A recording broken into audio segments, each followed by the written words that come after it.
Aš jas pažįstu ir jos seka paskui mane. Aš duodu joms amžinai gyvenimą, jos nepražus per amžius ir niekas jų neišplėš iš mano rankos. Mano tėvas, kuris man jas davė, yra aukščiau už viską ir niekas negali jų išplėšti iš mano tėvo rankos. Aš ir tėvas esame viena.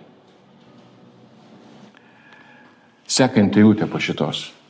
Tada žydai vėl stvėrėsi akmenų, norėdami jį užmėtyti. Va čia mes akmenys. Ir žinom, mes kai kalbam dabar apie religinę sistemą, mes matom žmonės, pikti, visa kita. Bet dabar šiandien pažiūrėkime ir šitą dalyką, bet svarbesnį. Tiesiog pamirškime dabar tos žmonės išorę. Tiesiog esi tu. Pradžioje esu aš. Aš ir tėvas esame viena. Įsivaizduokit, mes nelabai Biblijoje žinom, pirmą kartą ateinam į kažkokį tai renginį, kažkokį turim gal religinį žinojimą ir aš dabar sakau, aš ir tėvas esame viena. Kaip jūs sureaguotumėt?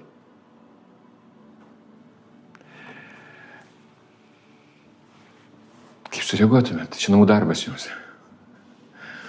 Ar imsit akmenį? Ar priimsit tiesą? Dabar, kaip sakau, aš pažiūrėkime į save. Kiekvienas, ne? Aš ir tėvas esame viena. Ir čia žmonės, mes matėm, paėmė akmenis, ne? Ir sako, dar ne tik, kad vėl stvėrėsi, ne pirmas akmuo. Kada mes stveriamės akmenų? Ir todėl aš noriu, kad, matot, aišku, šitą vietą mes žinom, tai yra įvykis, istorinis faktas. Bet mūsų gyvenime akmenys tai gali būti mintys, ne? Smerkiančios, atsimenančios kažkokį skausmą, kaltę, nuoskaudą ir taip toliau. Ir mes tada irgi imam akmenį. Asmeniškai save. Pavyzdžiui, žiūrėk, aš ir tėvas esu viena. Viskas. Atstumo nebėra. Nes kaip anksčiau įsivaizdavom, kad Dievas ten kažkur debesyse aukštai, yra atstumas. Atstumo nebėra. Ir kodėl to atstumo nebėra, aš kaip ir noriu pasakyti apie tą žodį tetelestai, kuris į kalbą, ne, kai mirė ant kryžiaus, sušuko atlikta. Ir tas žodis reiškia, nebelieka skolos, pilnai sumokėta. Įsivaizduokit, jeigu jūs dabar būtumėt lizingą paėmę keli šimtai tūkstančių eurų, atrodo viskas, iki gyvenimo pabaigos turbūt aš neišmokėsiu, gal ir mano vaikai neišmokės, bet jums pasako tą žodį, tai reiškia pilnai sumokėta. Ne? Tai šita žodžio reikšmė, bet man kita žodžio reikšmė yra, kai buvo naudojama tais laikais, tai kai kažkoks tai dailininkas arba menininkas, įsivaizduokim dailininkas, man lengviau įsivaizduoti, ne? Dailininkas pabaigė paveikslą, šedevrą ir jis pasako tai, viskas. Padarytas. Tai vat, kai atlikta, suprantat, Jėzus mirdamas ant kryžiaus, jis mato kiekvieną iš mūsų. Kuo mes tikime dabar, ar ne? Kuo mes gyvename dabar. Ir vat įdomu, kad jeigu žiūrėti istoriją, aš dabar kaip istorikas, ne, vat nuo Anastazo laikų šventojo, ne, tai 4 amžius, kai jau buvo kanonas Biblijoje, ir šimtmečių žmonės buvo mokomi vieno didelio religinio melo. Buvo teigiama, kad kryžius, tai reiškia jo auka ir evangelija yra tik galimybė, pasiekimybė. Religinė sistema ir taip ir sako, Dievas padarė dalį savo, jis padarė, jis viską parodė, ne, Dievas pamilo pasaulį, mes štai išmokome, bet dabar tavo eilė. Jei pakankamai stengsis, jei teisingai tikėsi, jei nepadarysi daug klaidų, galbūt vieną dieną susitaikysi su Dievu. Bet supraskite, tai nėra evangelija. Tai yra dvasinė vergyja. O tikroji evangelija tiesiog paprastas teiginys. Kristus įvykdo mūsų susitaikymus su Dievo tikrovė ir ne jos galimybė. Tikrovė. Aš ir tėvas esu viena. Galimybė, matot, galimybė tai reiškia, aš turiu kažką stengtis, ne tas atstumas, galimybė. Tai reiškia, jinai ką sako? Nebūtinai galimybė, tai mūsų mintyse, religijoje, kas buvo anksčiau, ar ne, tu gali tapti sūnumi, jeigu atitiksi reikalavimus. Bet tikrovė skelbia būtent tas žodis tetelestai. Tai reiškia atlikta. Atlikta. Viskas. Tu nesi pakeliu į susitaikymą, tu jau esi sutaikytas. Suprantate, kai čia jau tada pamatau, aš tikėjimu Kristų tikrovę ir tai nėra tavo potencialas, tai yra tavo esminė tikrovė. Klausimas tik vienas, ar liksi abejinga šiam faktui, ar prabusi į jį. Mano didžioji dalis gyvenimo buvo šita. Laikau akmenį. Aišku, pirmą savo. Aš esu netikęs, kaltas, taip toliau, stengsiuosi, kad toks nebūti ir taip toliau. Ir save atakuoju. Vyksta ta vidinė kova. Pamenat, kai čia mes mokėm anksčiau, baltas šuo turi suvalgyti tą juodą šunį. Ir kuo tu jį maitini. Ir ta kova baigėsi, nesibaigė. Iš tikrųjų baigėsi. Romiečiams 7 skyrius ir tęsiasi, ir tęsiasi, ir tęsiasi. Aš noriu gero, prilimpa blogą. Akmuo, akmuo, akmuo. Akmuo į save, paskui aišku, akmuo ir kitus. Bet vat būtent, įsivaizduokite, dabar buvo pamokslas, Jėzus kalba, sugrįžkime šitą momentą, jis apie vis, žmonės klausosi, jiems įdomu ir jisai pasako šitus žodžius. Pabaiga. Ir šitie žodžiai, tokia reakcija, supraskite, tai aš suprantu, kiekvienas mes turbūt būtume tenai, darytume tą patį. Nes tai yra skandalas, didelis skandalas. Ką jisai sako? Bet esmė ir tame ir yra, kad Jėzus neatėjo įkurti dar vienos kažkokios religijos, kuri padėtų žmonės bandyti pasiekti Dievą. Suprantate, ar ne, kai buvo Sautharta Gautama, budizmo įkūrėjas Konfucijus, ten kiti, po to jau Mahometas ir kiti, jie visą laiką rodo, kaip pasiekti Dievą. Jis atėjo parodyti, kaip atrodo žmogus, gyvenantis vienybėje su Dievu. Štai. To žodžio tetelestai reikšmė ir žodžio šito reikšmė. Kai jie išgirdo, vyko reakcija, ar ne? O reakcija, iš tikrųjų, įsivaizduokite, kaip nuostabu, tu ir tėvas viena. O čia žydai stvėrėsi akmenų, norėdami jų išmėtyti. Kodėl? Namų darbams kodėl? Matote, nes apreikšti kodėl, aš iš savo gyvenimo žinau kodėl, man tai buvo neįmanoma.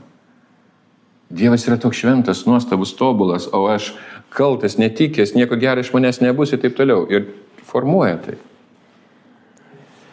Bet Biblija, jinai daug kalba, ar ne? Žodis, bet matote, ne Biblija kalba, žodis kalba. Ir tai yra skirtumas. Aš anksčiau mokau, kad Biblija kalba. Bet dabar paaiškinsiu kaip. Žiūrėkit, vieną dar eilutę iš Psalmių, 139, ir tada sugrįšime į Jono Evangeliją.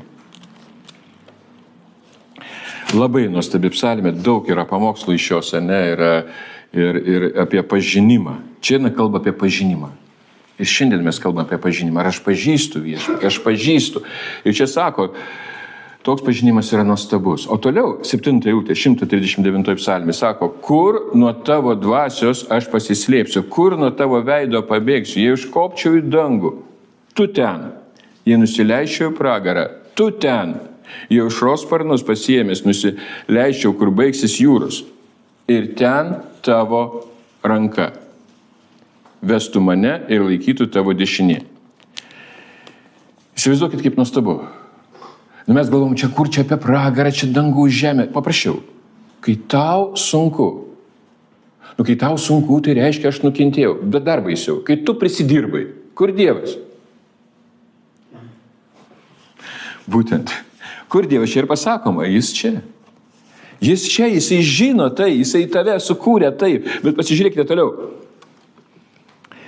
Tamsa nepaslėpia nuo tavęs, tau net naktį šviesu kaip diena. Tu mano širdį sukūrei, sutvėrei mano motinos įsčiose. Kituose vertimuose tu švelniai sukūrei mano vidų. Meilė tokia. Korintiečiams 13 skyrius, o meilė tokia, jinai švelni. Tu taip sukūrei mane. Dabar, jeigu taip ontologiškai ir visai kitaip pažiūrėti į žmogų, į save, į asmenį, kam tu sukurtas?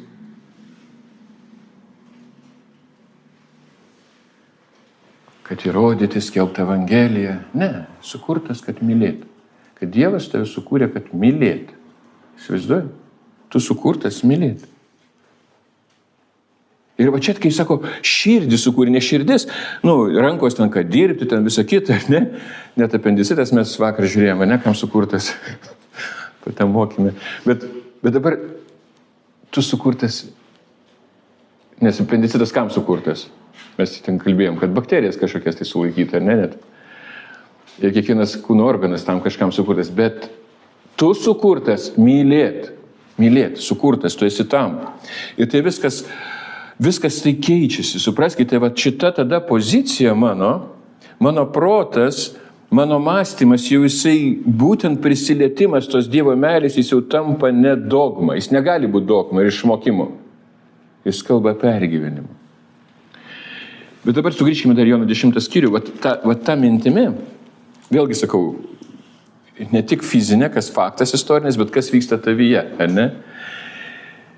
Ir kai buvo šitas teiginys, ar ne, tai reiškia kaltinimas, žydai stvėrėsi akmenų, norėdami jį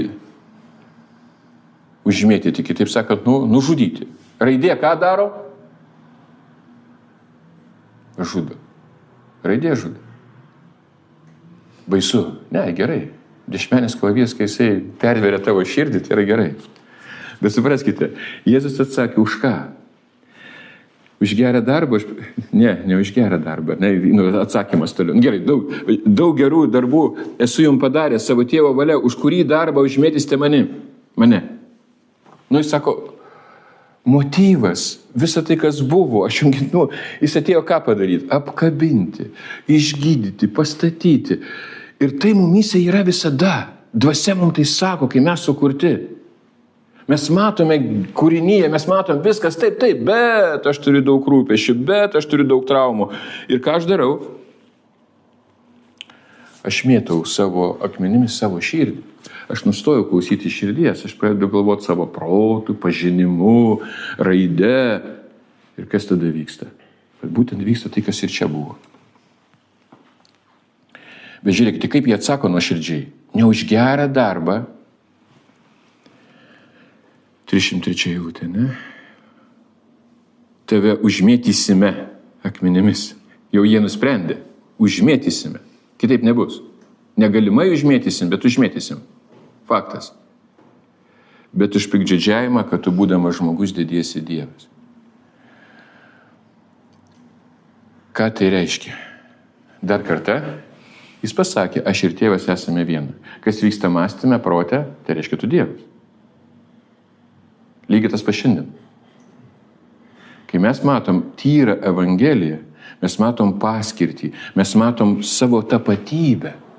Bet šiandien kartais krikščionybei to nereikia, nes reikalingi vieni dalykai, daug tarpininkų. Tarpininkas gali būti kas? Pastorius, kunigas, bažnyčia, graži su viršeliu Biblija. Dievas kalba šiandien. Dvasia. Ir mes galim tai matyti. Ir štai, žiūrėkite, kai kalbama apie vienybę su Dievu, sistema tikrai visada priešinsis. Bet kokia sistema, nes sistema negali šitą suprasti. Bet dabar apie save, apie vidų savo. Čia lygiai tas pats. Aš prisipažinsiu, man tai irgi taip vyksta pasipriešinimas. Palauk, Dievas visiškai mane priima. Visą laiką aš pripratęs su tarpininkais. Aš turiu kažką tai gero padaryti, ar ne? Bet būtent tam kūniškui mąstymui visada reikalingi tarpininkai. O Jėzus sako, aš esu kelias, tiesa ir gyvenimas. Girdėjom giesmę nuostabią, ne? Aš esu kelias, tiesa ir gyvenimas. Per mane tai reiškia pamatyti tą savo tapatybę. Ir tai yra taip nuostabu. Matote, kodėl tokia reakcija? Aš suprantu, kodėl tokia reakcija. Kad tu jaustumėsi mažas ir priklausomas nuo tarpininkų. Tu niekam tikęs. Tu nusidėjėlis. Tu kaltas. Visada. Gal ne visada, tu kartais geriau pasijauti, kai kažką gero padarai. Tai yra melas. Tai ne evangelija. Jėzus būtent atėjo ir panaikinti šitą prarąją. Kai jis sako, aš esu kelias, tai ir yra tas kelias, kur tu gali ateiti ir turėti ryšį su juo. Jis ir skelbė, susitaikymas yra tikrovė, realybė, tiesa padarys tave laisvu. Ir dabar žiūrėkite, kas jūs užkabino? Jėzus toliau ir paaiškina, bet palaukit, sako, ar jūsų įstatymė nėra parašyta, aš tariau, jūs esate dievai? Jis cituoja psalmę. Ir jie, aišku, įsivežė ir palaukė, hermeneutika, teologija, kaip čia taip negali būti. Jėzus pasakė, jūs esate dievai. Palaukit, kaip tai dievai? Matote? Štai ką Jėzus turėjo minti. Vieną kartu su juo mes paskirtis tą. Aš sukurtas mylėti. Kristus atspindėti jį, tapatybę. Dvasia įgalina. Ten, kur jau žmogaus jėgų nėra, Dievas duoda tai. Ir būtent, labai dar įdomu, jeigu sugrįžti tą situaciją, kai jie stverėsi akmenis, įsivaizduok, jie realiai paėmė akmenis. Baisu, kai šalia kažkas paima, jau tau gali būti, nes jis sako, mes tave jau nužudysim. Ne už gerą darbą, užmėtysime, jau jie jau nuosprendį jau turi. Bet ką Jėzus daro? Jis nesitraukia, jis būtent pacituoja raštą. Nes jie vadovavosi raštu, ar ne? Bet suprantate, kai jis cituoja raštą, jis ne tik gina save, jis primena žmonėms kilmę, iš kur tu kilęs. Žemės, dulkė, purvas, ne. Dievas iš tų dulkių, iš tos žemės įkvėpė dvasią. Tu esi kūrinys, poema, šedevras. Ir kai tas sakau šedevras, kai jis sušuko atliktą, suprantas, va tas žodis, ne, tai įsigyja kitą prasme. Atlikta kas? Kad būti vienas su juo. Tai va, mintis iš tikrųjų, ką Jėzus turėjo minty, kad dievai, tai aš, būtent, kai aš atmetu šitą dalyką, aš tampu kaip Dievas. Aš pradedu reguliuoti, manipuliuoti, kontroliuoti ir žinau, kada mesti akmenis. Aš tampu kaip Dievas. Aš jokių dievų nėra, yra tik tai vienas Dievas. Taigi, stipriausia šiandien mintis, jeigu viską pamiršite, kad atsiminkite, kad tu sukurtas Dievo paveikslo. O kai Dievo žodis tampa gyvas žmoguje, jis nebegyvena tik instinktais, jis pradeda atspindėti Kristaus prigimtį. Tai yra taip nuostabu. Bet, kaip sakau, tarpininkavimas, čia aš sakau apie save dabar. Iki to momento, kol tyloj neišgirsti, kad aš sukurtas mylėti. Ir tai mane paaiškino kažkas tai. Tai Dievas paaiškino. Kaip tai? Bet supraskite, visas žodis apie tai ir kalba. Atsimenate, kai truputėlį ta diskusija Jono 5 skyriuje, kai Jėzus kalba 5:39. Jūs tyrinėjate raštus, nes manote, juose turi amžiną gyvenimą, o raštai liudija apie mane. Bet jūs nenorite ateiti pas mane, kad turėtumėte gyvenimą. Šlovės aš iš žmonių nepriimu, aš žinau, kad neturi savyje Dievo meilės. Problema, Dievo meilės neturi, todėl, kad jie raštą matė gražiai įvyniotą, žodis parašyta. Ir aš taip interpretuoju. Žodis tapo Biblija. Ne, žodis tapo kūnu. Žodis tapo tavimi. Fizinis ir dvasinis. Ir čia mes kartais, čia tik tai dvasinis. Mes turim žinoti viską. Palauk. Ne, šitas pažinimas yra virš. Tu patiri. Ir štai kokia didžiausia yra išvis klaida, arba ta žodis klaida mes vadinam nuodėmė, ar ne? Būtent ieškoti ryšio su Dievu. Tada, kaip tai? Taigi mes turim ieškoti. Žiūrėkite. Pavojus atsiranda tada, kai žmogus pamiršta ribas tarp kūrėjo ir kūrinio ir pradeda tapatinti save su pačiu Dievu. Tai reiškia, aš esu kaip Dievas, tai reiškia, aš Dievas kaip. Pamenate Adomo, priežastis, kodėl jis suvalgė tą vaisių. Bet Evangelija kviečia būtent į artimą santykį. Evangelija. O klaida, tai reiškia ne. Santykis, tai yra vis tiek atstumas. Tikėjimas remiasi tuo, kad Kristus darbas yra pakankamas. Ir žmogus kviečiamas to pasitikėti pagal tai gyventi, o ne pagal dogmą. Supratėte, dogma tai yra, mes kai žinom, trejybė, pavyzdžiui, tai yra viena iš nuostabiausių dogmų. Bet aš netikiu, kad tai dogma, tai yra tapatybė, tai yra pergyvenimas, tai kas yra, tai yra Evangelija. Ir štai kodėl, dėl tų akmenų dar, ne? kai tu gyveni baimiai, o mes visada, nuo vaikystės, kiek atsimeni, vis tiek kažkokio tai baimiai gyveni. Tai reiškia, tau reikia gintis, gynybai, nuolat įrodyti savo vertę. Bet šita evangelija, ta evangelija, kur rodo Kristus, kad tu su Tėvas ir esame viena, ar ne? Tai žodis aš, tai reiškia Kristus. Ir Kristus, kuris gyvena dabar tavyje, kitokią laikyseną. Nustoji gintis, nustoji bėgti, nustoji teisintis, įrodinėti. Atsiminkite Romiečiams, gerai, atsiverskime dar vieną. Romiečiams 8 skyrių. Ir kaip mes paskutiniu metu, gal Zita apie tai irgi turi būti minty, ar ne, kai dalinaisi. 19 eilutė 8 skyrius. Kūrinė su ilgesiu laukia, kada bus apreikšti Dievo sūnūs. Su ilgesiu laukia kūrinyje. Kas ta kūrinyje? Ir mes tai žiūrim čia, gyvūnai, šuniukai, paukščiukai, ne. Kūrinyje tai esi tu. Bet su ilgesiu laukia. Kada tavo aš taps vienas su Dievu. Sąjunga. Suprantate, va štai yra Naujas testamentas, tai mes kartais padarome kaip ir Senas testamentas, sandoro kontraktą su Dievu. Naujas kontraktas, ne, tai yra sąjunga. Jėzus atskleidė tai. Ir pirmosios sandoros reikšmė. Tai buvo provaizdžiai, tie akmeninė ta šventykla buvo provaizdis, kad dabar esi tu ta šventykla. Tu kvėpuoji, jo tavyje yra Dievas. Ir tai yra realybė, tai yra taip nuostabu. Ir žiūrėkite dar kartą, kūrinė su ilgesiu laukia. Apaštalas Paulius, kada rašė šitą laišką, dar stovėjo tuo metu šventykla Jeruzalėje. Ir laukia, kodėl tas ilgesys, todėl, kad jis prieš tai ir sako, aš noriu, aš neišmanau, ką daras, nes darau tai, ne tai, ko noriu, bet tai, ko nekenčiu. Bet dabar žiūrėkite dėmesį čia, kūrinyje su ilgesiu laukia. Apreikšti Dievo sūnus. Ir čia, tai palaukčiagi kaip piktžodžiavimas vos neskamba, nes Jėzus ką kalba? Pagaunat mintį? Aš. Esame vienas su Tėvu. Tu turi tai. Tu turi tai. Ir toliau sekanti kūrinyje buvo pajungta tuštybė, ne savo noro, bet pavergėjo valia su viltimi. Ir kokia čia pavergėjo valia? Korintiečiams mes skaitome, ne? Nuodėmės jėga yra įstatymas.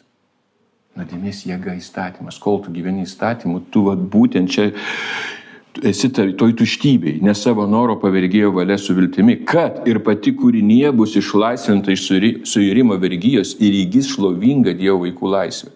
Juk mes žinome, kad visa kūrinė iki šiol dejuoja ir tebėra gimdymo skausmuose. Ir dabar supraskite, suirimo vergija. Žodis suirima tai reiškia destrukcija, atskirimas. Pati pradžia, vienintelis egzistuojantis pasaulyje melas, kad tu esi toli. Ir tas melas pradėjo veikti tenai Edeno sode. Tu atskirtas. Nors ten mes matome Dievas nuo pat pradžių, kai dar nebuvo ten to įstatymo, toliau kas buvo, ne, mes žinome, buvo vienintelis šauksmas Adomui kurtų. Dievo troškimas, kad parodyti tą meilę. Ir štai kas tai reiškia dabar. Tas žodis, kai žodis, mes skaitome Jono Evangelijoje, ne, tapo kūnu, pradžioje buvo žodis. Mes įsivaizduom, čia tai prieš 2000 metų, ne, tai šiandien, dabar. Net jeigu paskaityti hebrajų kalbos, tą išsisakymą, nors mes žinom graikų kalbą parašytas Naujas testamentas, bet vis tiek ta reikšmė. Ir dabar, grįžtant prie to šedevro, Dievas sukūrė tave, ar ne? Efeziečiams laiške mes skaitom 2:10 naujas kūrinys geriems darbams, tai poema. Bet visiems gerai žinoma eilutė, laiškas Galatams, 5 skyrius. Dabar žiūrėkite trumpai, tai pamatyti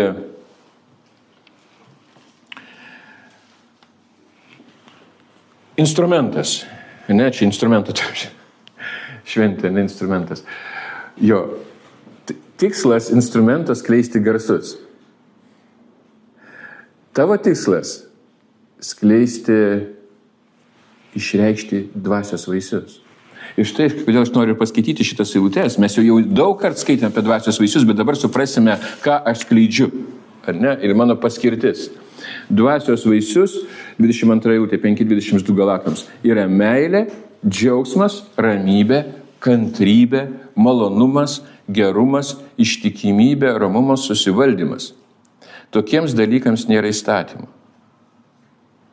Dabar žiūrėk, kai tu matai, kad aš ir tėvas esi viena,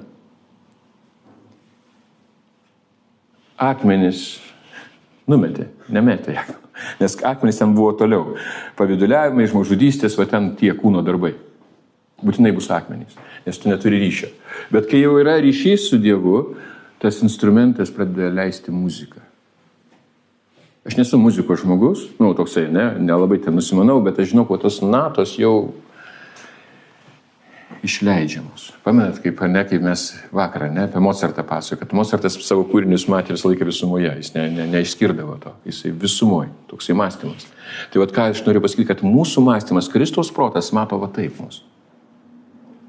Tu esi sukurtas, va tik, kad nešti šitą vaisių. Skleisti meilę, džiaugsmą, ramybę, kantrybę, malonumą. Jeigu tu būsi nepakankamas ir dar kažkas neatlikta, neįmanoma. Bus kitas garsas. Bus teisinimasis. Bus kažkai tai būtent, kad tau reikės įrodyti kažką tai. Aš ir tėvas esame viena. Ką šitą šiandien žodis tau reiškia? O tai reiškia nustoti gyventi vien iš pastangų, pradėti gyventi iš pasitikėjimo. Tai pradėti gyventi iš pasitikėjimo. Jei susitaikymas, dabar klausimas kiekvienam, ir aš savo sakau, bet ir kiekvienam jam, yra tikras. Iš tikrųjų Dievas susitaikė su tavimi. Pamiršk visas dabar religijas, dar kažkaip tai, bet yra tikras susitaikymas. Ir jeigu tai ateina, tai labai išvada paprasta. Tau nebereikia tada teisintis įrodinėti savo vertės. Ar aš vertas, ne. Jis mato tavo vertę. Tu sukurtas meilė. Jis myli tave. Tau nebereikia gyventi savęs gailėjime. Savęs gailėjimas, tai čia mano didžioji gyvenimo dalis. Netoks, netas, depresija, žlugimas, ten viskas, netikės, nieko nesigaus. Ir žliumbimas iš tikrųjų, žliumbt.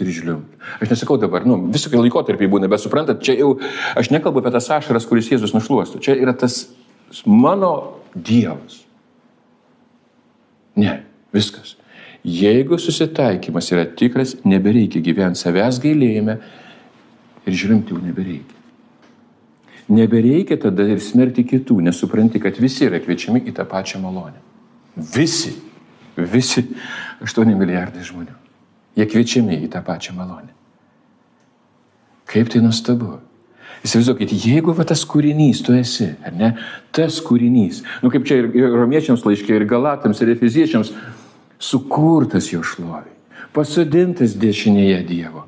Ir kai tu esi pasodintas Dievo dešinėje, tu matai, kad štai kūrinė šito ir laukia, jinai stena, jai reikia šito, yra poreikis, yra kalėjimas, kaip aš ir pasakojau pradžioje, kai ta mergaitė, kuri tukra pagal amžių, pasmerkta, pareigūnai, nuteistieji, smerkė, nuo 15 metų jinai kalėjime.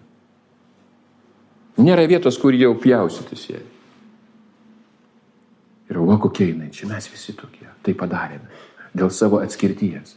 Bet kai yra sąjunga, yra meilė. Dingsta priešiškumas. Ir šiandien kviečiu, šiandien aš kviečiu, bet Dievas tai kviečia, ne per šitą žodį, kuris įvyko, tas Golgotai, kai sušuko atlikta, kad nėra užsitarnauti Dievo meilę, tas kvietimas, ne? O kvietimas ją priimti. Kristus neatnešė tik galimybės, jis atnešė tikrovę. Ir Dievo žodis nėra tik tekstas. Jis kviečia tapti gyvenimo mumyse, mūsų mintyse, žodžiuose ir pasirinkimuose. Todėl šiandien paleisk, kas tau trukdo mylėti.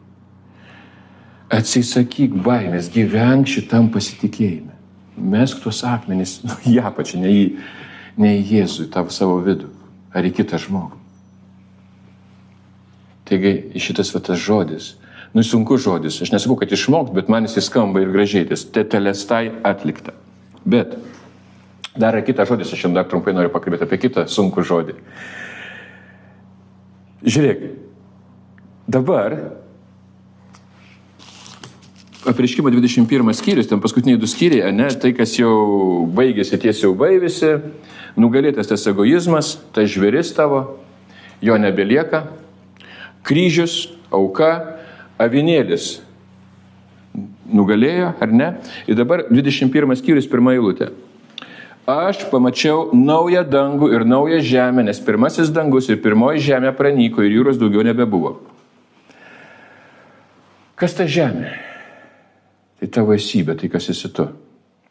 O kas tas giedras dangus? Čia kas istorija žinote, ar ne, kartais giedras dangus, net politikai, ten atsimenu, liktai Ispanijai, kada dar 39 metais, ten net per radiją pranešė, virš Ispanijos giedras dangus, kai nugalėti tie revoliucionieriai. Ten visur taip pat, čia simbolis. Giedras dangus, nėra jokių tarp tavęs ir Dievo, suprantat? Bet žmonės to siekia, siekimybė, tai čia šitoje eilutėje parašyta. Tai tavo dvasia šiandien tokia, ji negali būti susiskaldžiusi. Tavo esybė. Ir štai kas yra toliau. Ir aš Jonas išvydau šventąjį miestą Naująją Jeruzalę, nužengiančią iš dangaus nuo Dievo, jie buvo aprengta kaip nuotaka, išpuošta savo sužadėtinį. Kas ta nuotaka? Mes jau visą, jau žinoma, ne, kas 25 metų skyriui buvo, ne tos protingosios, neprotingosios, ne, kurios tenai laukia ir neturėjo aliejaus, turėjo aliejų, bet dabar žiūrėkit, visame, kai viskas užsibaigė. Golgota, kryžius, sandora pradeda veikti.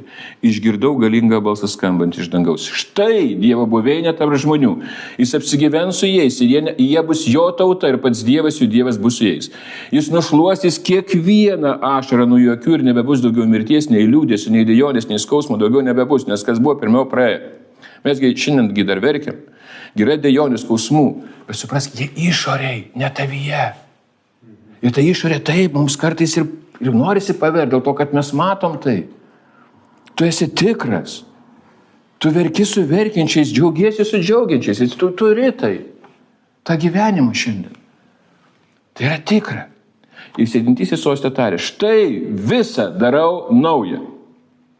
Visą.